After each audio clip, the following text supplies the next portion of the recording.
Hello दोस्तों, welcome back. तो यार आज हम लोग स्टार्ट करने वाले हैं 2 डायमेंशन मोशन। और इससे पहले हम लोगों ने काइनेमेटिक्स में 1 डायमेंशन मोशन को काफ़ी अच्छी तरीके से पढ़ा है। हम लोगों ने सारे कॉन्सेप्ट्स पढ़े हैं जिनकी मदद से हम लोग 1 डायमेंशन मोशन के सवालों को सॉल्व कर सकते हैं। सारी टेक्निक्स पढ़ी हैं, जैसे ग्राफ की मदद से हम लोगों ने सॉल्व करना सीखा है, इक्वेशंस की मदद से सॉल्व करना सीखा है, कैलकुलस भी हम लोगों ने कहीं कहीं यूज़ करी है सॉल्व करने के लिए। तो अब हम लोग बात करेंगे, थोड़ी फील लेंगे कि 2 डायमेंशन मोशन क्या होता है, 2D मोशन क्या होता है। तो अभी तक यार हम लोग चर्चा करते आए थे, कोई भी एग्जांपल लेते थे तो किसी एक सीधी सड़क पर कोई कार चला रहे थे, साइकिल चला रहे थे, 1 डायमेंशन मोशन था। अब 2-3 वीडियो फ्री फॉल पीछे पड़ा हम लोगों ने, तो एक बॉल को आसमान में वर्टिकली अपवर्ड फेंक रहे हैं, तो वो एक 1 डायमेंशन मोशन कर रही है। तो ये उदाहरण थे हम लोगों ने 1 डायमेंशन मोशन के। 2 डायमेंशन क्या होता है कि कोई भी पार्टिकल या कोई बॉडी एक प्लेन में मोशन कर रही है। मान लीजिए कि मेरा पाम है हाथ में बोर्ड पर, ये एक 2 डायमेंशन मोशन कर रहा है, एक प्लेन में मोशन कर रहा है। कोई कार है, कोई कार चलाना सीख रहा है, अपने मैदान में ऐसे तो घुमा रहा है, वो 2 डायमेंशन मोशन कर रहा है। तो ये सिंपल से 2 डायमेंशन मोशन के उदाहरण है।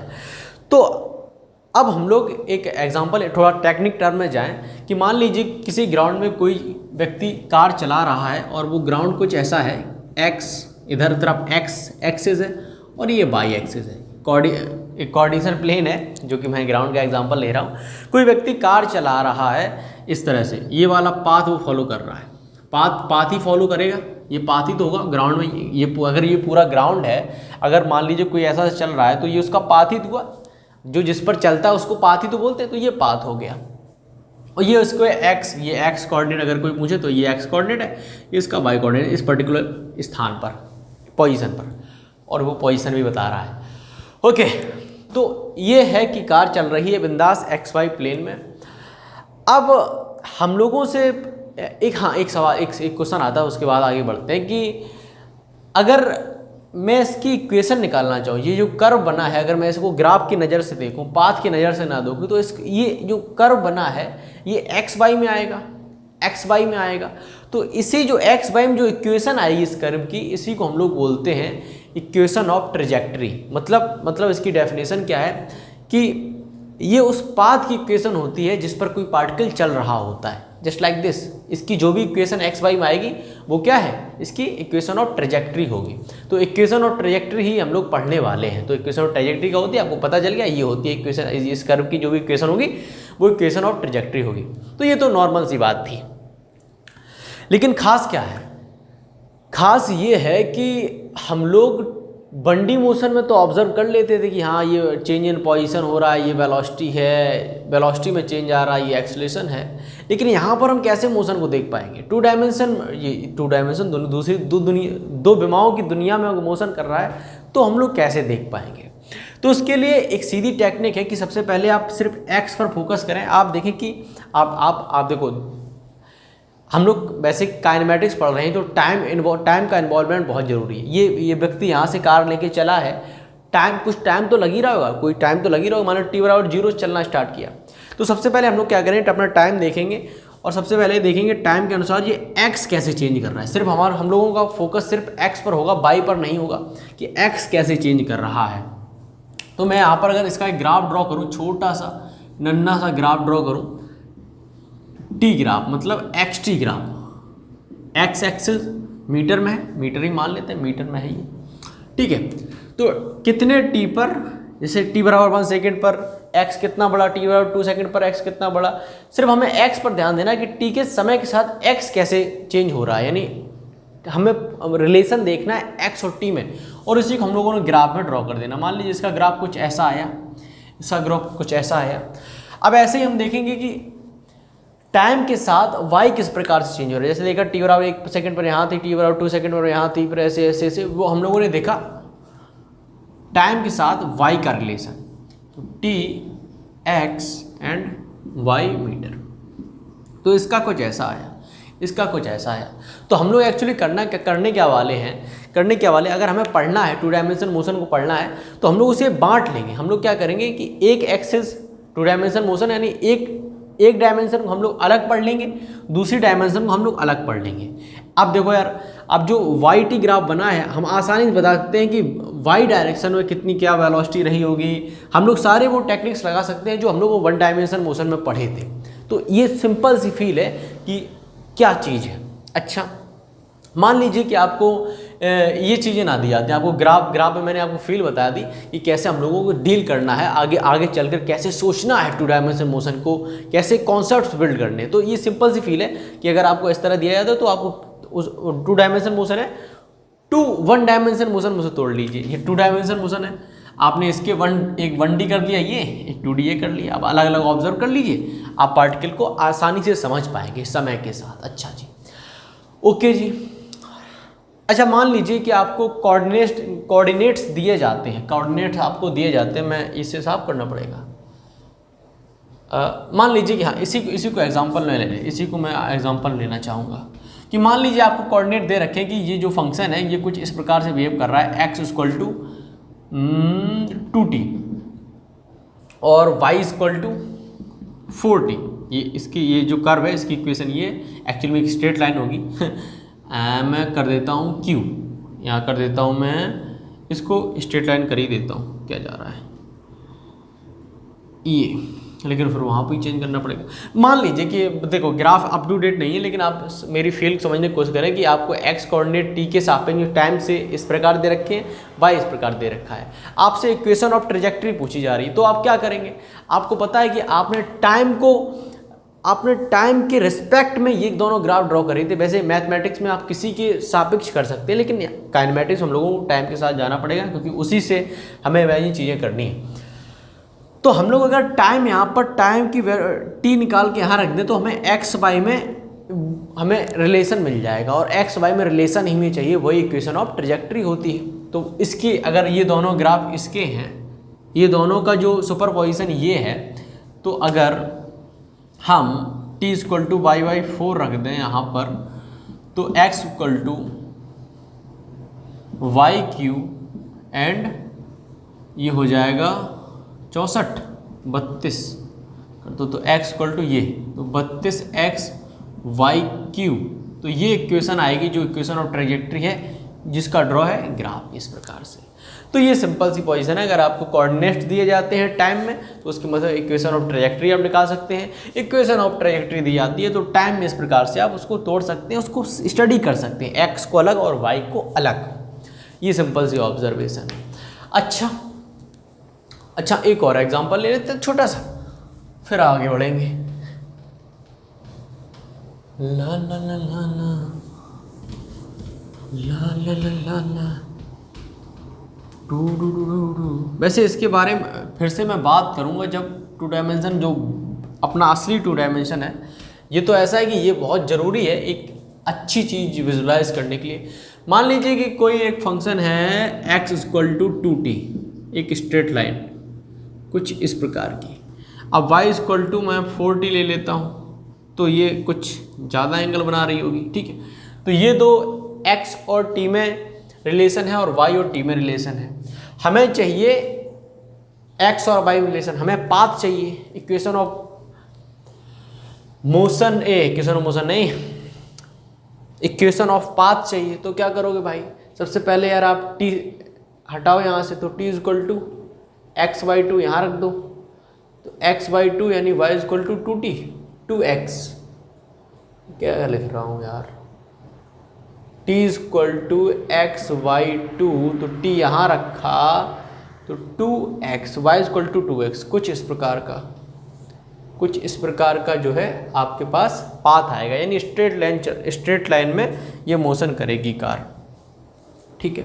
तो आप यहाँ से क्या आपने नोटिस किया कि xt भी स्ट्रेट लाइन था, yt भी स्ट्रेट लाइन था, तो x भी स्ट्रेट लाइन होगा, पाथ भी स्ट्रेट लाइन आएगा। मैंने कहा बिल्कुल नहीं, ऐसा बिल्कुल ज़रूरी नहीं है। जैसा कि एग्जांपल ले लेते हैं हम लोग, एक पैराबोला का एग्जांपल ले लेते हैं। जैसे कि ये एक पैराबोला है, अपने पास पैराबोला है x² इक्वल टू 4t, और एक पैराबोला आपके पास y² इक्वल टू 8t। तो ये कुछ इस प्रकार का है, ठीक है। इनका जो आप निकालेंगे इनकी आप वैल्यू रखेंगे तो टी को रखेंगे वहाँ पर, टी की वैल्यू क्या आई, टी की वैल्यू आप रख दीजिए यहाँ पर y²/8, तो ये कट गया 4, तो 4x² = y², तो 2x = y, 2x = y की स्ट्रेट लाइन आई। ये दोनों पैराबोला थे और इसका जो एक्सटी में रिलेशन आया वो स्ट्रेट लाइन है, यानी पाथ स्ट्रेट लाइन में आया, और टाइम और जो पोजीशन में, टाइम और एक्स की तरफ पोजीशन में पैराबोला, और टाइम और वाई की तरफ की पोजीशन में पैराबोला आया, लेकिन उनका जो एक्चुअल पाथ है कार का वो एक स्ट्रेट लाइन है। तो ऐसा कोई ज़रूरी नहीं है, इनसे कोई संबंध नहीं है, इनसे कोई संबंध नहीं है, ये सिर्फ रिलेशन है टाइम और पोजीशन में, और ये एक्चुअली में पाथ है, एक्चुअली में कार का पाथ है। ओके जी, तो ये सिंपल सी एक छोटी सी ऑब्जर्वेशन है, क्वेश्चन लेते हैं तब चीज़ें क्लियर होंगी अपने आप को, है ना। तो क्वेश्चन लेने पर चीज़ें क्लियर होती हैं। I have no energy to do that work, but I have to do that. I have to do that. तो आपको कोऑर्डिनेट्स दे रखे हैं कि कोई पार्टिकल है किसी प्लेन में मोशन कर रहा है, उसी प्लेनिंग बाद मोशन करेगा और कहाँ करेगा। तो उसके कोऑर्डिनेट को इस प्रकार के x आपको दे रखा है 3 cos 2t, और y आपको दे रखा है 4 sin 2t। ठीक है, आपसे पहला क्वेश्चन किया जाता है कि सबसे पहले आपको बताना है इक्वेशन ऑफ पाथ, यानी कि इक्वेशन ऑफ ट्रेजेक्ट्री आपको बतानी है। तो पहला ही क्वेश्चन हल करने लगते हैं। इक्वेशन ऑफ ट्रेजेक्ट्री हमें चाहिए, तो हमें t हटाना पड़ेगा, x y में रिलेशन लाना पड़ेगा।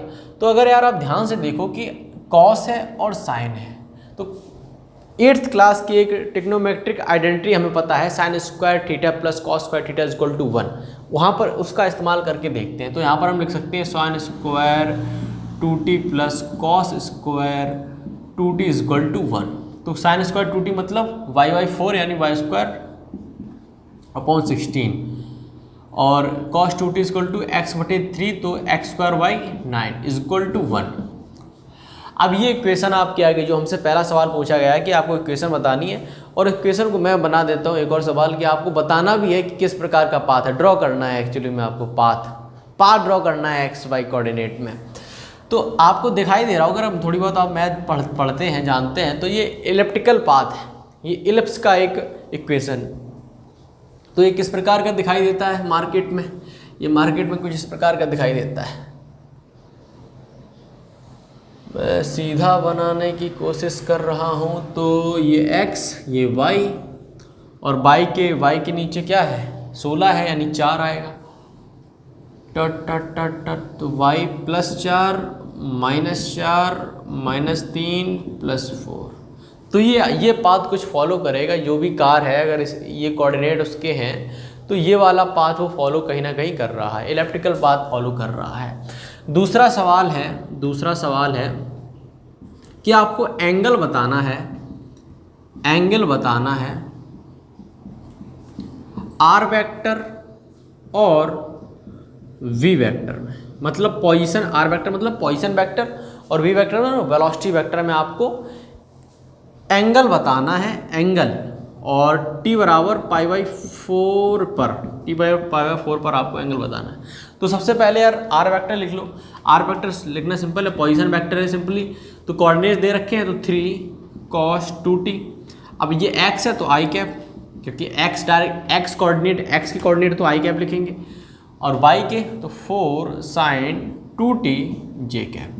अब वेलोसिटी निकालनी, सीधा डिफरेंशिएशन कर देंगे। तो v वेक्टर = इसका 3 कांस्टेंट, इसका cos 2t का डिफरेंशिएशन करेंगे तो -2 sin t, तो -6 sin 2t i cap plus, अब sin 2t का 2 cos 2t, तो 8 cos 2t j कैप। तो ये अपनी वेलोसिटी आ गई। रिलेशन पूछा है, हाँ एंगल पूछा है। तो सबसे पहले एंगल अगर आपको निकालना होता है, मैं एक इन्फॉर्मेशन आपको देना चाहूँगा, यहाँ देता हूँ कि अगर आपको पता है कि अगर a vector dot v vector = आपको पता है magnitude of a vector magnitude of v vector cos theta होता है, ठीक है।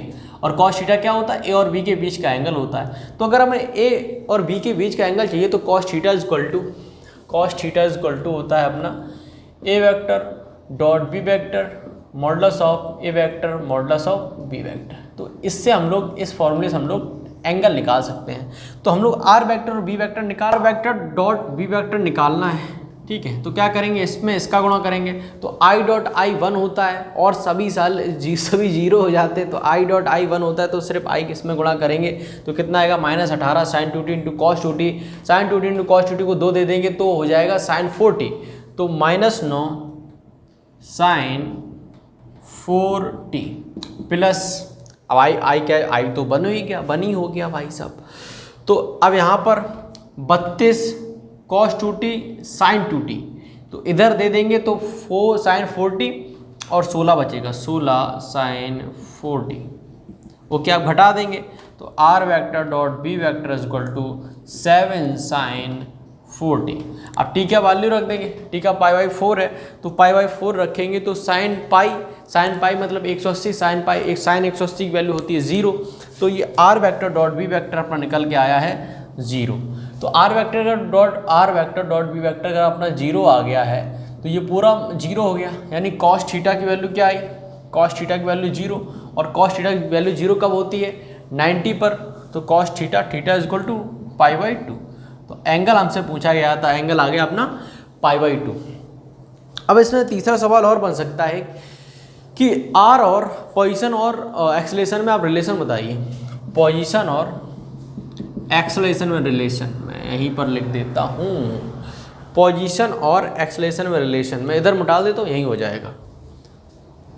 पोजीशन और एक्सेलरेशन में देखो वेलोसिटी तो हम लोग निकाले रखे ही हैं, अब एक्सेलरेशन और निकालना है तो एक बार और डिफरेंशिएशन कर देंगे तो ए वेक्टर इज इक्वल टू अब हो जाएगा sin 2t cos 2t -12 cos 2t -12 cos 2t आई कैप माइनस यहीं लगेगा क्योंकि sin 2t है, sin 2t का -2 sin 2t तो 16